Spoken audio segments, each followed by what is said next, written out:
Rod, and thank you to the Society for inviting me to speak tonight. It's a pleasure to address you, and I'll be very pleased to show you through what the organisation I'm running at the moment attempts to do, and some of the ways in which we do that. Our three major partners are BHP Billiton, of course, who are a major corporate sponsor and right down the road, and prior to them, Western Mining Corporation supported us. The Government of South Australia and the Environment Department, through various names over the years, have always stood by us and supported us, and also the University of Adelaide are our major research partners, and many of the students and researchers that come through doing work on our site come from Adelaide University. So a bit of background to start with. As many of you that no doubt travel through the Arid Zone, you have an understanding that it's absolutely vast. And South Australia is notable in being the driest state on the driest continent. And there we are right in the middle in Roxby Downs just here. And the Arid Zone extends out or bleeds out into the semi-arid zone, which is also a really unique landscape. And it's not a continuous landscape. There's incredible complexity within it and diversity that's related to the underlying geology. And then all of this plant and animal life flourishes on top of that diversity. But as Rod mentioned, the Arid Zone isn't what it once was, and for the casual observer, what you see as you travel through the outback, it looks okay. There's not a lot of impacts that are really visible. You get the occasional homesteads, some mining operations, but generally things look intact. What you don't see is what's missing, and what's missing is quite a vast array of native animals and some plants that are no longer there at all. And that's largely because of introduced animals that came with Europeans over 100 years ago. So the feral cat, the red fox and the rabbit. And working in concert, these animals have removed a large number of Australian mammals from the Arid Zone especially. Australia has the worst mammal extinction rate of any country, which is quite sobering, and nowhere has that been worse than in the Arid Zone, where we are out of Roxby. We've lost 60% of the species that were once there, of the mammals, and it's very much due to predation by feral cats and foxes and exacerbated by overgrazing, so loss of habitat for those animals to hide in.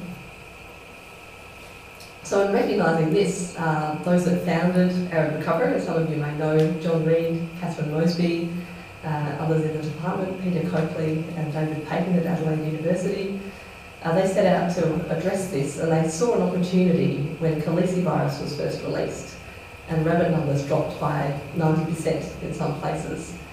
And knowing the problem that rabbits can be in overgrazing the landscape, they decided to take the moment, seize the moment and fence an area and remove rabbits from it. While they were doing so, they thought, well, we might as well get rid of the feral cats and the foxes as well. And so they did that. It sounds simple, but it was a huge job. They started by testing fence designs. No one had developed a proven feral cat-proof fence before. And to do it, they did the obvious. They built a small pen and they caught feral cats like this guy here. And they put them into this pen and filmed how quickly they escaped and how. I think the first cat took 14 seconds to get out. And then they developed the design until they got something that was a fortress. The key design in this fence, which has now been adopted elsewhere, is what we call a floppy top. And that's this structure here. It's just a long flop of chicken wire netting, and it's quite mobile, it's quite flexible. So cats can scramble up as that one is doing, but they cannot get purchase on this flexible netting, and eventually they give up. And it's shown to be very, very effective. On some parts of the fence we have hot wires, electric fence as well as an added deterrent, and we find it's quite effective.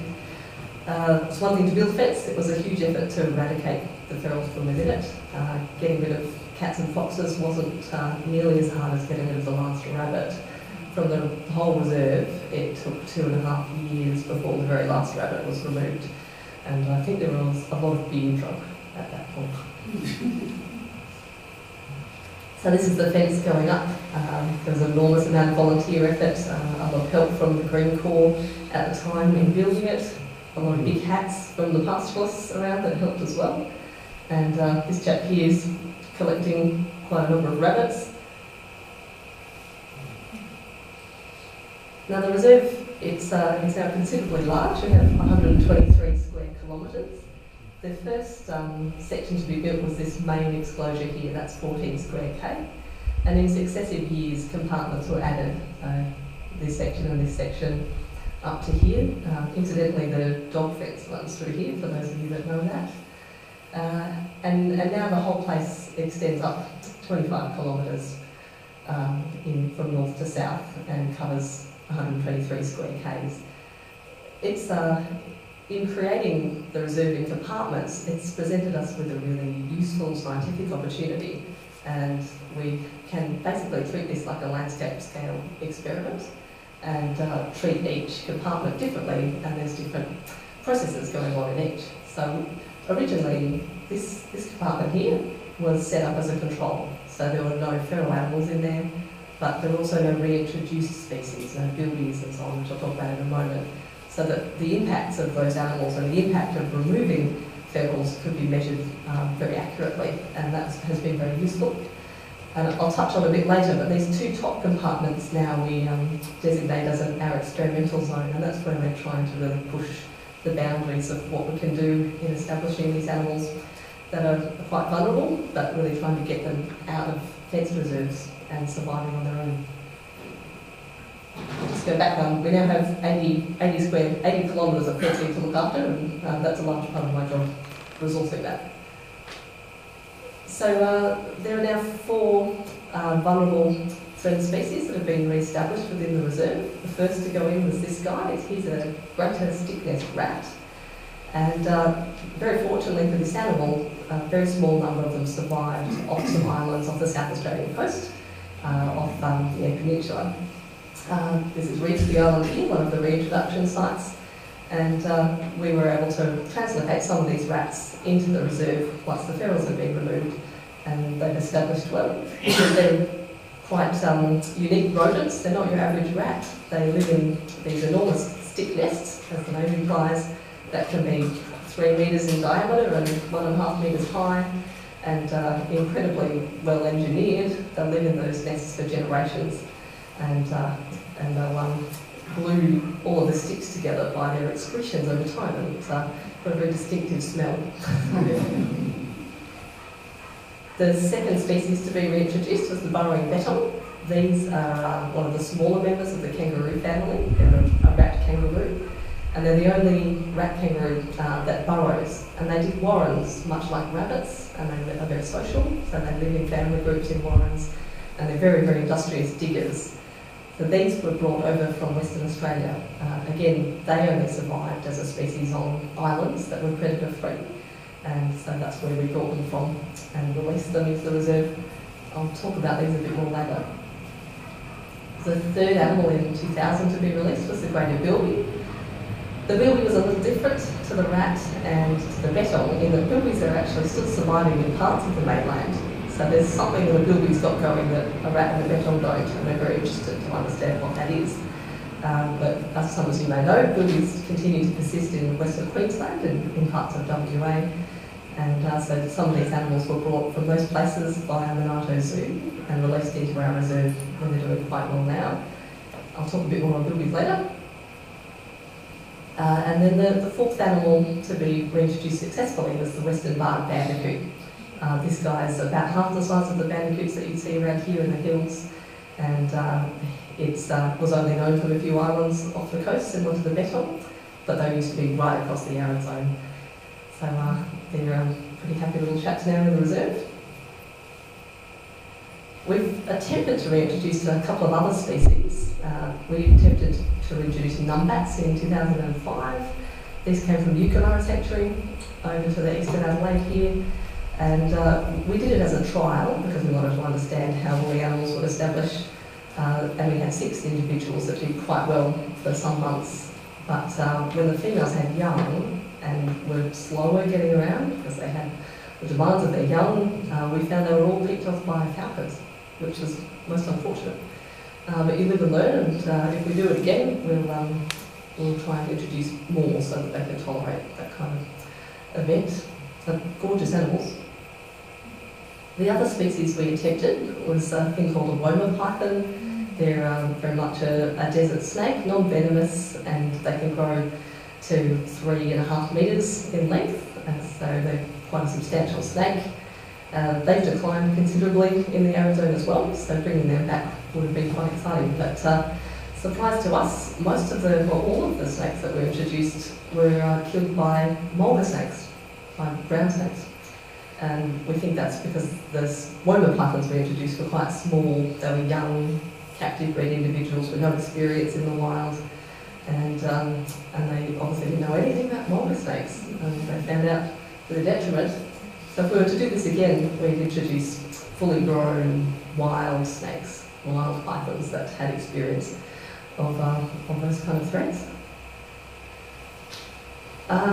This is actually one of my favourite animals at Arid Recovery. It's the plains mouse. It's a native rodent, and it introduced itself all on its own. They're pretty rare. They're mostly known from the southern edges of Lake Eyre, and in 2006 they just appeared in the reserve at the trapping event. It was actually my first experience at Arid Recovery, and we were catching these animals for the first time and really excited to see them turn up. I'll talk a little bit more about why they arrived and why that's an exciting story. And they're also on the threatened species list. Here's the plains mouse story. So they were completely absent up until 2006, and from then on they've boomed when we had rain. So these were major rain years here, and just most recently, last month. And what you'll see in the purple line is inside the reserve, where there are no predators, and the orange line is outside. And they track the same trend, but there are always more of them inside the reserve, where they're free from cats and foxes. The other interesting thing about plains mice that we discovered is that they were known mostly from this type of habitat. This is called a gilgai. It's a shallow depression filled with clay, and it attracts nutrients and moisture. So it's a fairly productive, or relatively productive place to live in the arid zone, and that's essentially all that plains mice were known for, to occupy. And that's where we found them when they first arrived. But they rapidly expanded. So in 2006, we were finding them just these little spots of that clay gilgai habitat.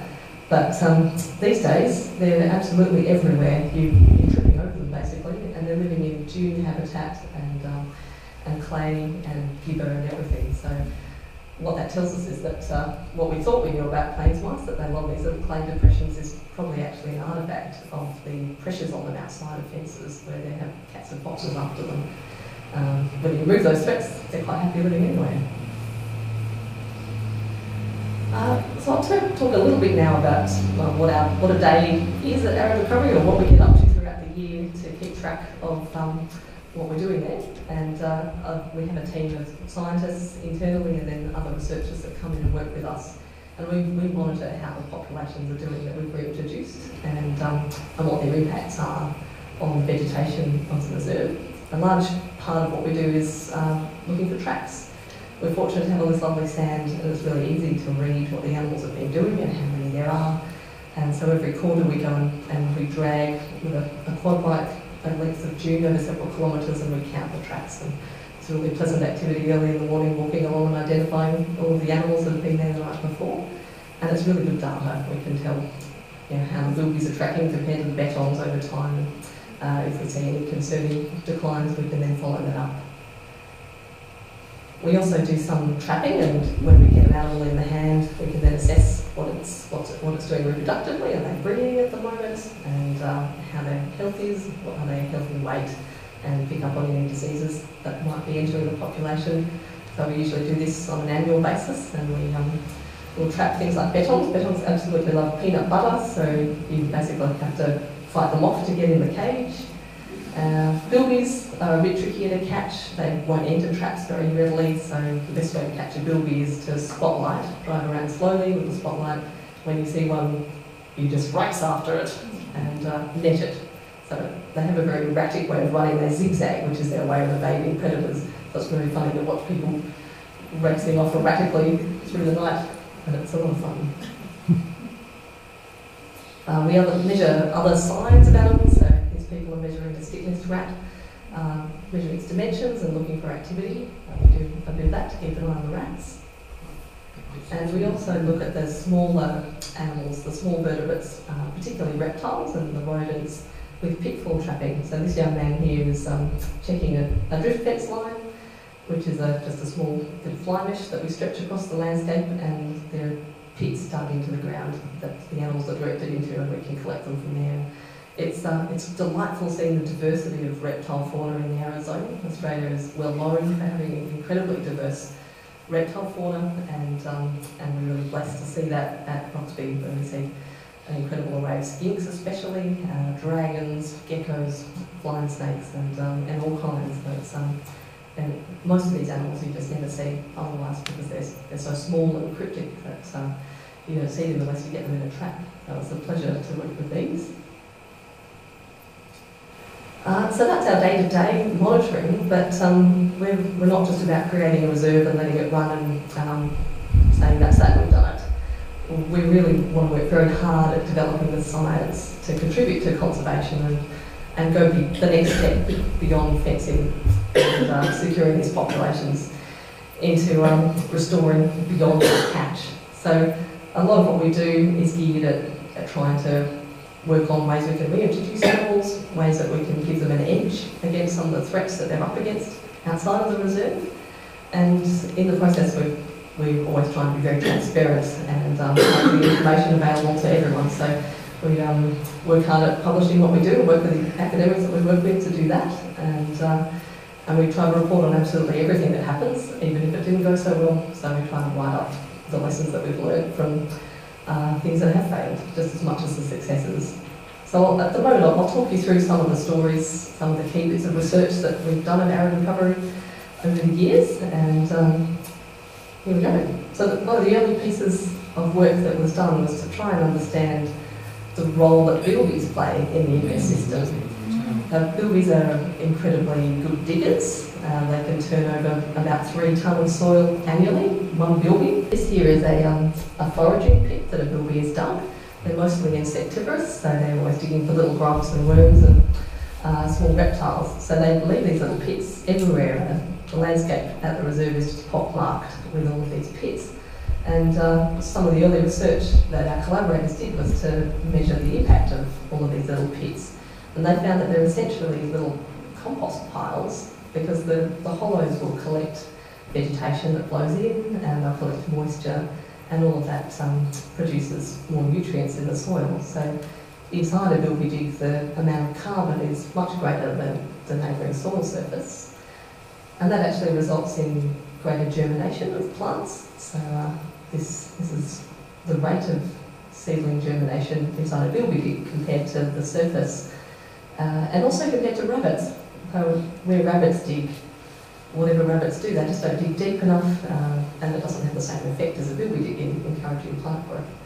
So that's quite fascinating to think of the impact that bilbies would have had over a much greater area that they once occupied, and the service they used to form in encouraging health of soil and plant growth. And we've seen a change in the plant growth within the reserve as a result of introducing these animals and removing rabbits, which is quite exciting. So some stories aren't quite so simple. The story of the burrowing beton is almost a victim of its own success. So this data here, these are the track counts that we collect, and we've been doing this since 2000, right up to the present day. And what you can see there is that burrowing betons have increased very steadily, and are now at least 8 times greater than the early population size. We estimate there's now 8,000 betons within the reserve at a density of about 130 per square kilometre, which is incredible given that only 17 years ago there were 30 of them. So they've done very, very well, and that's a success story for the species. But the result is that the betons are now having a measurable impact on the vegetation within the reserve, which, as I noted earlier, actually looked really good after the first few years of introducing these animals. Now it's starting to dive back down again. So something like the ruby saltbush, which I'm sure many of you are very familiar with, it's a really it's a well-favoured plant for most herbivores. It's succulent, it's nutritious, and this graph shows you that as the beton tracts have increased over time, the prevalence of ruby saltbush has dropped down to the point that it's almost undetectable within the reserve. because they've been grazing this and there's so many of them at it. So that's one thing, but what we're starting to see now is that the impacts on the vegetation are actually affecting other species within the reserve. So we expect that these sort of interactions that might be happening every night between the species, now that there are so many betons, and also competition for food, like the ruby saltbush and other resources, they're starting to show an effect on animals, particularly the stick-nest rat. So the purple here are again the trap counts for stick-nest rats, and they were relatively stable. They peaked around about 2010, but since then they've dropped off considerably. And very much at the same time, the betons have just been on the up and up. We haven't teased this apart properly, but it all starts to point to the one thing, because at the same time, this is when we noticed that ruby saltbush had almost disappeared. And so it's looking fairly damning for the betons. And we're working at the moment on how to address this issue, because we don't want one species to benefit at the risk to another, and we very much want the reserve to function as an ecosystem which is balanced. So enter the western quoll. Some of you might know that there's work at the moment introducing western quolls into Flinders ranges, which is really exciting. First time they've been in South Australia for many, many years, and we're hoping to do the same with Arid Recovery. A, because western quolls are fabulous animals and we need to spread their numbers out, and B, because they can perform an important role in our ecosystem in controlling some of these herbivores. So in the last 2 years we've done a trial introduction of quolls. There's a male quoll being released one evening. We introduced 2 males and 2 females just to see how they take to living at the reserve, because it's very arid compared to the areas that the animals have come from most recently. And we wanted to look at any trouble that might come up and understand how they'd use the landscape. So we were radio tracking these animals to see where they were going. This map shows about half the reserve, and the 2 pink circles are the home ranges for the 2 female quolls, and all the yellow dots are where 1 male quoll went over the space of a week. So they're ranging over a very large area. The females themselves occupied big areas, and then the male was very happily getting between both ladies over a very short space of time. So that shows us that the quolls have plenty of room within the reserve, and for the most part they stayed in it. We had a couple of escapees, but we had caught them and put them back in. We also wanted to understand what they were eating, and whether they were likely to have, target one species over another. That could be a problem or not. So we found that they mostly ate lots and lots of native rodents. And I should clarify, the orange bars are the proportion that those animals are occurring in the landscape, and the blue bars are what the quolls ate. So we saw that they ate pretty much rodents in proportion to what was there. They did eat some betons, but they didn't eat as many as the betons are present. And they didn't eat bilbies at all. The other thing we wanted to know was whether they could breed, and yes they could. These are some poucher in one of the females, tiny little jelly babies. As they get a little bit older they show spots, which is just gorgeous. And this particular female had triplets. These 3 young appeared on a camera trap outside her den about 2.5 months after this image was taken. And very sadly, not long after this picture, the mother died. She was a relatively old animal, and we think that the demands of raising young were just too much for her. But we were able to recover 2 of the young and hand raise them, and they've been released into the Flinders ranges. Their trading cards will swap and get some more back from them later. And the 3rd quoll, we've given up for dead, but it turns out it's still running around in the reserve. We can't keep up with it, but it's out there and it's doing well, so that's pretty impressive. So next year we're hoping to reintroduce quolls fully and get them established permanently in the reserve. So we're looking forward to doing that, because they're delightful creatures. The other native predator that we're interested in doing work with is the kowari. Any of you familiar with kowaris? No. Alright, so they're a relative of the quoll, smaller, about the size of a little kitten, and they're quite ferocious for their size. They're known only from these places called the Moon Plains, way up in the far northeast of the state, up towards Indonesia. And they've contracted enormously from the area they used to occupy, so there is a real strife. And what we'd love to do with these animals is to establish them within the reserve as a secure population. And well, here's a map. This is where koaris are known from, but it's quite a patchy distribution where they are. Here's Arid Recovery. So in the next couple of years we need to move a number of them into the reserve and get them established so that we can then re-establish them in places they used to occupy, like Witcher National Park up near Lake Eyre and other parts of that arid corner of South Australia. So that's on the cards for the next few years. You know, foxes are also a major threat in this area, but over the last several decades, particularly the state government here and others have made great inroads into dealing with foxes. They're relatively easy to reduce in the landscape through poison baiting and a small amount of shooting, and so you can reliably get them under control if you're consistent enough. Cats are another story, however. They don't like to take baits, they're very suspicious, and they don't eat dead prey, they only eat live animals, almost as a rule. And they can have an enormous impact. All of these little reptiles were pulled from the stomach of one feral cat, and that represents one night's feeding. So we could do some maths and extrapolate, but essentially if you multiply that by the 4 to 6 million feral cats that are estimated in the country every night, that's an awful lot of native animals that are getting gobbled up. So I'll talk you through now, let's go back a minute, some of the options for dealing with things like feral cats, and it's something we do a lot of work on with others to try and get new tools to deal with this problem. So it's one thing to fence them out, that works, that's great, but you can only do it over a small area, and it's a very expensive thing to maintain in perpetuity. So we're really keen to find ways to deal with these issues at a broad scale. And some of the options, in fact, this is possibly one of the most effective ways of dealing with feral cats and with foxes.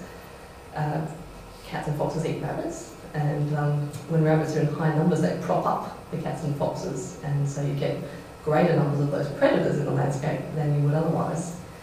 And what we've seen as the Khaleesi virus came through in the late 90s, rabbit numbers dropped precipitously, but so did cats and foxes, because their prey base just disappeared in a short space of time, and so there would have been a few very hungry cats and foxes for a short period here, and then they dropped out and have stayed low ever since, which is pretty amazing. Even better is that we've seen that's actually had some great benefits for native species. So this is from a paper published last year, where these 4 small native mammal species, and I'll just walk you through these maps because they're a little bit complex, but the yellow is where these animals were occurring up until Khaleesi virus was released in the late 90s. And then the blue areas are the areas that they expanded to over the following decade and a half. And what you can see for all of these animals, particularly for this one, which was only in this little sliver of country, is over time, with the reduction in rabbit numbers and the reduction in predators, they've started to expand and reoccupy areas they used to be in. And here's a little plains mouse that I mentioned earlier. So Roxby Downs is just down here, and they expanded south, sorry, it's a bit off the map, but they moved south as Khaleesi came through, and that's how they turned up in our reserve, because of rabbit control. But some of you might have heard that there's a new Khaleesi virus being released in the last few months, and we're expecting it not to be spectacular as the first, but just keeping the pressure on the population is really important, and it's showing good results already. Another possible tool that's in development for dealing with feral cats is a thing called the grooming trap. Some of you might know John Reid, who's this chap here. He's one of the founders of Arid Recovery, and a very, very clever, very proven conservationist. And in the last 15, 20 years, he's been developing this machine that's supposed to target feral cats only. And so it's a little box that you tuck away in a corner, and it has laser sensors. So cats will run past it, and they can do it at speed. But the machine has 4 laser tripwires, so this, and this. When something obstructs them, it will do a basic image recognition, and it will detect something the shape of a cat. So if these 2 sensors are broken, but these 2 are not, it will call that a cat, because Cats are skinny, but they're also a fair way off the ground, so compared to something like an echidna or like a dog, which is taller, they're quite unique in triggering this, and it's gone through rigorous testing, and it is very target specific. It doesn't attract any other animals. And then what it does when it detects a cat running past at great speed, it fires a gel with a toxin in it, and it's called a grooming trap because feral cats are fastidious groomers, and when they get something yucky on them, they sit down and they lick it off, and that's the end of the cat. So it's early days for these yet. They're just sort of trying to work to commercialisation and trials. I think they're $10,000 a pop at the moment, so hopefully they will drop. And we're doing a trial of them at the moment at the reserve to test how well they do on a small area where we know how many cats we have. We'll put them to the test. But it's, it's exciting to have new options on the horizon. So finally, another body of work that we're doing at the moment with collaborators at the University of New South Wales is rather than focusing on dealing with predators, because there's only so much you can do to keep predators out of the landscape. I think unless there's some really major new innovation, feral cats and foxes are here to stay to some extent. But what we're looking at here is trying to make natives stronger and more able to cope with the new landscape that they have in their country. So by fencing animals, fencing feral cats and foxes out, we're essentially giving them everything that they try to do to get our animals is making them stronger and more able to do so.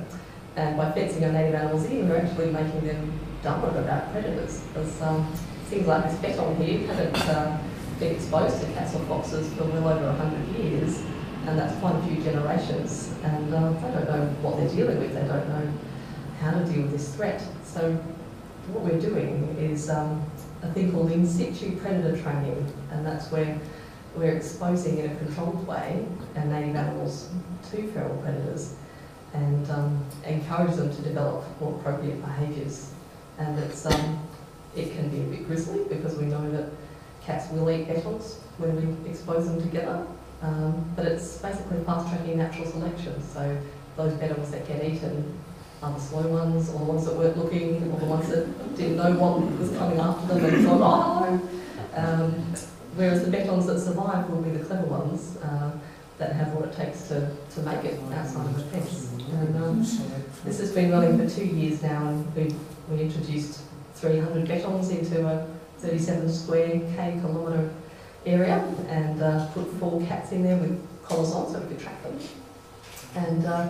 And then we've been monitoring the behaviour of the bettongs over time. Before I describe the behaviour though, first of all, we found that the bettongs are coexisting with the cats quite happily. They were 300 to begin with, now there's 500, only 18 months later, so they're coexisting. We know that the cats are eating some because we found bettong fur in the cats' scats, so they're having some impact, but they're coexisting happily and breeding, and they're showing some behaviour change, which is exciting. So what this is here is the one way we can test how sensible or how scared bettongs are of threats is to sneak up on them. So a number of the bettongs are radio collared, and what we'll do is go out at night, locate an animal at some distance, and just basically see how close you can get before it runs away. And over time, the bettongs that are living with the cats, this is only 6 months after they were introduced to the cats. This is 12 months and this is 18 months. Over time they've got harder and harder to keep up with, to the point that now when you go out to locate one of these animals, you never get a look at it, because before you get anywhere near it, it's gone. Compared to the animals in the control area where they're not exposed to cats, these guys you can basically walk right up to. And I had a picture earlier of a young lady collecting data, and there's a bettong just coming up to check her out, so they're really not shy, but we're hoping to change that. The other thing, I don't have any graphs to show, but the other thing we found is that bettongs will be much more wary when they're feeding, so we'll put out food trays and film what bettongs do, and bettongs that are being exposed to cats, and if you put a feed tray out, they'll approach it cautiously. The whole time that they're feeding, they're always looking around and checking up, looking behind them. The bettongs that haven't been exposed to cats, they just straight into it and they barely look up at all. So It's early days, but there's some hope that these animals can change, that we can teach these old dogs new tricks, and it might take many generations before that translates to survival. But it's a start, and what we'll be doing in the next year is testing how much those behavioural changes relate to survival. So we'll be moving some of the cat-exposed bettles and some of the naive bettles into one area where there will be a small number of cats in a controlled way, and see if the ones that have had the training survive better. So I hope that they do, and it might be a long road, but it's a great way to start. So finally, we're a not-for-profit organisation, and we are very much a community organisation, so we put up ways that if you're interested, or if your friends and family are, you can get involved. We take tours and field trips out to the reserve, so people generally go out on a spotlight. We have a little hide where you can get up close to these animals and commune with them, and you can also come volunteering and try your hand at a bit of fencing. It's quite satisfying. Or you can join our friends group or adopt one of these animals. And I'll just finish with, this is a photo just from Saturday where we celebrated 20 years, and the organisation very much started as a whole lot of 20-somethings that have come fresh out of uni to Roxby, and these days there's all of these children now, and it's just lovely to see the whole thing grow and mature, and to see this next generation being part of it, and loving getting stuck into the sand and being part of us. Thank you. I'm happy to answer questions.